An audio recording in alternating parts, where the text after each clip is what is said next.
নমস্কার, আমি মৃন্ময়। 25 ডিসেম্বর তো চলে এলো, কি যাচ্ছেন তো আলো ঝলমলে পার্ক স্ট্রিটে। এই পার্ক স্ট্রিট নামকরণটার পেছনেই রয়েছে একটি অজানা ইতিহাস। উইলিয়াম হান্টার সাহেব জানাচ্ছেন যে কিছু বাড়তি আয়ের আশায় ইংল্যান্ডের সাহেব শুভরা এই জোলো মশা মাছি ভরা ভর্তি বাংলায় চাকরি করতে আসতেন, কিন্তু 2 বর্ষার বেশি তারা নিজেকে সার্ভাইভ করতে পারতেন না, তারা মারা যেতেন।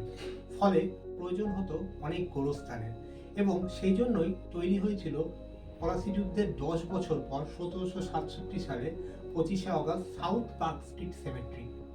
এই সাউথ পার্ক স্ট্রিট সেমেট্রি ছিল পৃথিবীর প্রাচীনতম নন চার্চ সেমেট্রিগুলির মধ্যে একটি। শুধু তাই নয়, সম্ভবত ইউরোপ ও আমেরিকার বাইরে সবচেয়ে বড় খ্রিস্টান সেমেট্রিগুলির মধ্যে একটিও ছিল এই সাউথ পার্ক স্ট্রিট সেমেট্রি। আজকে যেখানে রফি আহমেদ কিদওয়াই স্ট্রিট থেকে মিডলটন স্ট্রিট এই বিস্তৃত এলাকা, সেখানেই 1773 সালে থাকতে আসেন স্যার এলিজা ইম্পে, যিনি ছিলেন সুপ্রিম কোর্টের প্রধান বিচারপতি।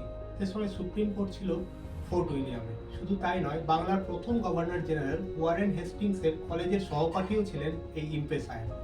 এই ইম্পে সাহেবই আজকে যেখানে লরেটো হাউস এবং সেন্ট থমাস চার্চ, সেখানে নির্মাণ করেন একটি ডিয়ার পার্ক। এই ডিয়ার পার্ক থেকেই নামকরণ করা হয় আজকের কসমোপলিটন পার্ক স্ট্রিটের। কি বিষয়টা মজার নয়?